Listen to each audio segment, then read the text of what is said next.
दोस्तों, आज डबल ढोल की रणवीर सिंह की फिल्म रिलीज हुई है धुरंधर। मैं इसी का रिव्यू करूंगा, लेकिन मैं आपको ये बता दूं कि ये लॉजिक हमेशा के लिए अब ख़त्म हो गया है कि भाई अच्छी फिल्म ही चलेगी, ख़राब फिल्म नहीं चलेगी। अगर तेरे इश्क में जैसी वाहियात फिल्म चल सकती है तो फिर ये कहना बिल्कुल गलत है कि भाई ये ख़राब फिल्म है, ये अच्छी फिल्म है, ये ख़राब फिल्म है, तो ये नहीं चलेगी। कोई भी फिल्म हिट हो सकती है, ये क्लियर हो गया है। फिल्म धुरंधर में पाकिस्तान के कराची शहर की कहानी बताई गई है। वहाँ के जो अंडरवर्ल्ड डॉन्स है और जो वहाँ की पॉलिटिकल पार्टीज़ है, उनके बीच में क्या कुछ होता है, यही इस फिल्म में बताया गया है। मैं आपको ये बता दूं कि पाकिस्तान का कराची शहर भी ठीक वैसा ही है जैसे कि मुंबई है।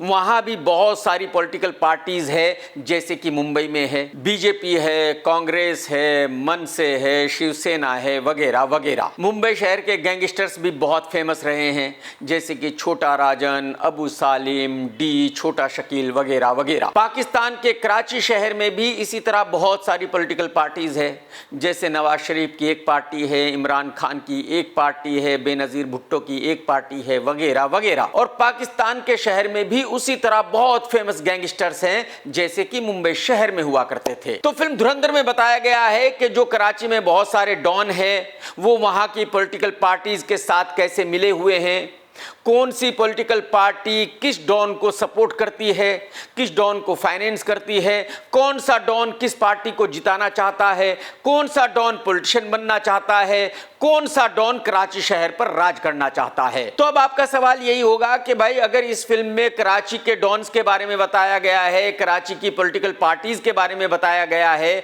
तो फिर रणवीर सिंह क्या कर रहा है जो कि एक रॉ एजेंट है। एक्चुअली फिल्म में बताया गया है कि रणवीर सिंह एक छोटा मोटा गुंडा होता है जिसको सरकार जेल से छुड़ाती है, उसको ट्रेनिंग दी जाती है और उसको पाकिस्तान भेजा जाता है रॉ का काम करने के लिए। और रणवीर सिंह एक बलोचिस्तान का बेरोजगार लड़का बनकर कराची चला जाता है और इन गैंगस्टर्स के साथ काम करने लगता है। लेकिन कमाल यह है कि जब रणवीर कराची पहुंचता है, वहां एक होटल में वेटर का काम करने लगता है और फिर डॉन्स के साथ मिल जाता है, तो कोई भी रणवीर के साथ बलोच भाषा में बात ही नहीं करता। कोई भी ये जानना ही नहीं चाहता कि रणवीर को बलोच भाषा आती भी है या नहीं आती, ये लड़का सच में ही बलोचिस्तान से आया है या कहीं और से आया है। इस फिल्म में बहुत गंदी गंदी गालियां दी गई है और सभी गालियां हिंदी में दी गई है। मैं आपको ये बता दूं कि पाकिस्तान में गालियां हिंदी में नहीं दी जाती। अगर कोई बलोच है तो वो गालियां अपनी भाषा में देता है, कोई पंजाबी है तो वो गालियां अपनी भाषा में देता है, कोई सिंधी है तो गालियां अपनी भाषा में देता है, कोई पठान है तो वो गालियां अपनी भाषा में देता है। और मेरे ख्याल में डायरेक्टर आदित्य धर को इसकी बिल्कुल कोई जानकारी नहीं थी। अच्छा, रणवीर सिंह एक बलोच लड़का बनकर अक्षय खन्ना के साथ काम करने लगता है, जो एक बलोच गैंगस्टर है। कराची में गैंगवार चल रही है, मर्डर हो रहे हैं और रणवीर भी एक के बाद दूसरे आदमी का मर्डर करता रहता है। लेकिन फिल्म खत्म होने तक ये रॉ एजेंट यानी कि रणवीर हिंदुस्तान के लिए एक भी काम नहीं करता, हिंदुस्तान के लिए एक भी मिशन पर काम नहीं करता, बल्कि ये रॉ एजेंट भी कराची में एक पॉलिटिशियन बन जाता है फिल्म खत्म होने पर। अब आप मुझे बताइए कि जब हिंदुस्तान का एक रॉ एजेंट वहां गया है, पाकिस्तान को नुकसान पहुंचाने गया है और उसने हिंदुस्तान के लिए कुछ किया ही नहीं है, उसने पाकिस्तान को कोई नुकसान पहुंचाया ही नहीं है, उल्टा वो भी वहां का पॉलिटिशियन बन गया है और फिल्म खत्म हो गई है, तो इस फिल्म से हिंदुस्तान की जनता का क्या लेना देना है। डायरेक्टर ने इस पाकिस्तान के कराची शहर की कहानी को हिंदुस्तान से इस तरह जोड़ा है कि जितनी भी घटनाएं आज तक हुई हैं वो सब एक के बाद दूसरी, दूसरी के बाद तीसरी फिल्म में कहीं ना कहीं दिखाई है। जैसे कि इंडिया के एक प्लेन को हाईजैक करके अफगानिस्तान ले जाया गया था, जैसे कि इंडिया की पार्लियामेंट पर हमला हुआ था, जैसे कि मुंबई में 26/11 हमला हुआ था। तो डायरेक्टर ने इन तीनों घटनाओं को फिल्म में दिखाकर क्या तीर मारा है भाई साहब। सारी दुनिया को पता है कि हाँ, पाकिस्तान के आतंकवादियों ने ही इन घटनाओं को अंजाम दिया था। क्योंकि डायरेक्टर आदित्य धर को अजीत डोभाल साहब ने ये कहानी दी थी, तो आदित्य धर ने अजीत साहब को हर घटना में शामिल कर दिया है। जब प्लेन हाईजैक हुआ था तो वहां भी अजीत साहब आतंकवादियों से डिस्कशन कर रहे थे। जो पार्लियामेंट पर हमला हुआ था उसमें भी अजीत साहब को शामिल कर दिया है। जो 26/11 हुआ था उसमें भी अजीत साहब को शामिल कर दिया है। मतलब अजीत साहब को डायरेक्टर साहब ने पूरी तरह से खुश करने की कोशिश की है। कमाल यह है कि इस फिल्म को डायरेक्टर साहब ने ऐसे दिखाया है जैसे कि ये सच्ची घटना पर आधारित है। फिल्म में दिखाया गया है chapter 1, chapter 2, chapter 3, chapter 4। Film में यह भी बताया गया है कि ये लोकेशन है, ये डेट है, ये टाइम है। यानी कि डायरेक्टर साहब पब्लिक को बेवकूफ बनाना चाहते थे, लेकिन सेंसर बोर्ड ने डायरेक्टर को डंडा किया और डायरेक्टर को फिल्म शुरू होने से पहले 15 मिनट की स्पीच देनी पड़ी, जिसमें कहा गया कि इस फिल्म में जो कुछ भी दिखाया जा रहा है वो बिल्कुल सरासर फिक्शन है, इसमें 1% भी कोई सच्चाई नहीं है। इसके बावजूद भी डायरेक्टर साहब ये दिखाना नहीं भूले कि ये घटना इस दिन हुई थी, इतने बजे हुई थी, इस लोकेशन पर हुई थी। यानी डायरेक्टर साहब को फिर भी पूरा यकीन है कि जो दर्शक इस फिल्म को देखेंगे वो ये मानेंगे कि इसमें जो कुछ भी दिखाया गया है वो बिल्कुल सच है। इस फिल्म की कहानी, स्क्रिप्ट, डायलॉग सब कुछ आदित्य ने खुद ही लिखे हैं और बहुत ही घटिया स्क्रिप्ट है, बहुत ही बिखरी हुई स्क्रिप्ट है।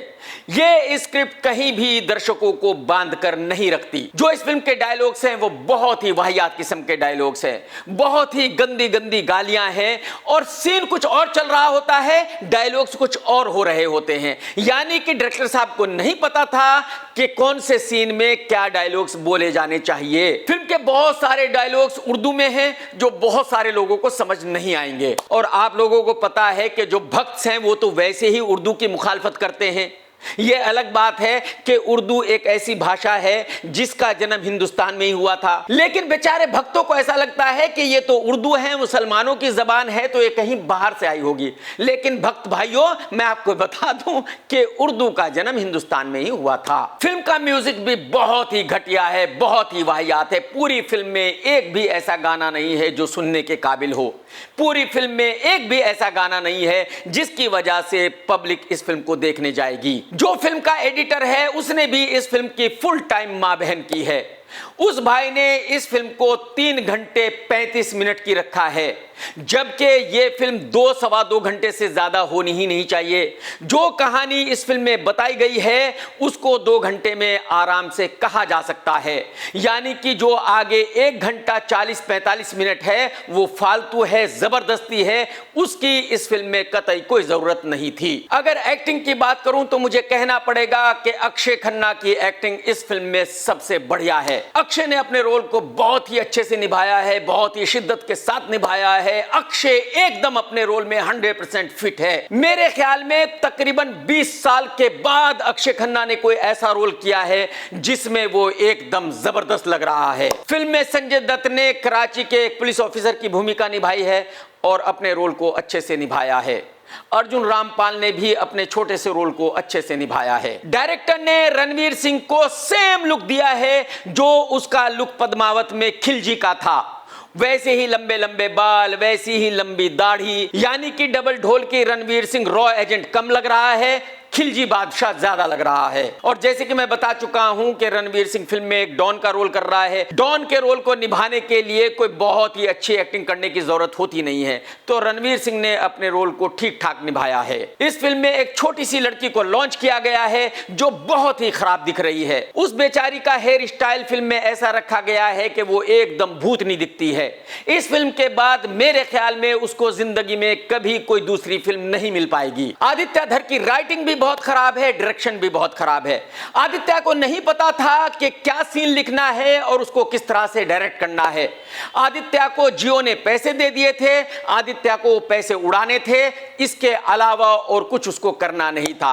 आदित्य को नहीं पता था कि सीन कहां से शुरू करना है, कहां खत्म करना है। आदित्य को नहीं पता था कि उसको अपने एक्टरों से क्या काम लेना है। आदित्य को नहीं पता था कि उसको इस कहानी पर कैसी फिल्म बनानी है। कहने का मतलब यह है कि आदित्य का डायरेक्शन इतना खराब है कि बॉलीवुड के जितने भी एक्टर इस फिल्म को देखेंगे वो जिंदगी में कभी आदित्य के साथ काम करने की सोच भी नहीं सकते। अगर मैं ये कहूं कि आदित्य का काम as a writer, as a director एकदम वाहियात है, घटिया है, तो बिल्कुल गलत नहीं होगा। यह एक ऐसी चूतिया फिल्म है जिसका हिंदी दर्शकों से कोई लेना देना नहीं है। जो हिंदुस्तान के दर्शक इस फिल्म को देखेंगे वो पूरी फिल्म में कहीं भी अपने आप को फिल्म से जुड़ा हुआ नहीं पाएंगे, वो कहीं भी पूरी फिल्म में इस कहानी को फील नहीं कर पाएंगे। इस फिल्म में इतना झमेला है कि पाकिस्तान की ये पॉलिटिकल पार्टी इस डॉन को सपोर्ट कर रही है, डॉन इस पॉलिटिकल पार्टी को सपोर्ट कर रहा है, ये पार्टी हार गई है, ये पार्टी जीत गई है, कि इसको समझना हिंदी दर्शकों के लिए बहुत ही मुश्किल काम है। जो दर्शक भी इस फिल्म को देखने जाएंगे वो बैठकर बस देखते रहेंगे, उनकी समझ में नहीं आएगा कि ये चल क्या रहा है और वो इस फिल्म को देखने क्यों आए हैं। हिंदी दर्शकों के लिए इस फिल्म में ना ही इमोशन है, ना ही एंटरटेनमेंट है, ना ही कोई बहुत बढ़िया कहानी है। हाँ, हो सकता है अगर इस फिल्म को पाकिस्तान में रिलीज किया जाए तो वहां ये फिल्म ब्लॉकबस्टर हो जाए। तो मैं इस वाहियात, घटिया, चूतिया नंबर 1 फिल्म को दूंगा 0 स्टार। उसकी वजह यह है कि यह फिल्म 350 करोड़ रुपए बर्बाद करके बनाई गई है, और अगर 350 करोड़ रुपए में ऐसी घटिया फिल्म बनाई गई है तो मैं इसको कोई भी रेटिंग नहीं दे सकता। रणवीर डबल ढोलकी अपने आप को बड़ा स्टार साबित करने के लिए तकरीबन 50 करोड़ रुपए के टिकट खरीद रहा है, तो इसको मैं अलग रख देता हूं। जो इस फिल्म का रियल बिजनेस होगा वो तकरीबन 100 करोड़ हो सकता है, 100 करोड़ के ऊपर नहीं हो सकता, तो मेरी बिजनेस रेटिंग रहेगी 2। तो मैं आपको सजेस्ट करना चाहूंगा कि आप अपना टाइम बचाइए, अपने पैसे बचाइए और इस फिल्म को अवॉइड कीजिए। उस थिएटर से कम 1 किलोमीटर दूर रहिए जिस थिएटर पर इस फिल्म को दिखाया जा रहा है। अगर आपने भी ये रिव्यू देखा है तो लाइक करना बिल्कुल मत भूलना, मेरे लिए एक लाइक कर देना और कमेंट्स करके जरूर बताना कि आज का रिव्यू आपको कैसा लगा। टेक केयर दोस्तों, tata bye bye, love you, जय हिंद, सत्यमेव जयते।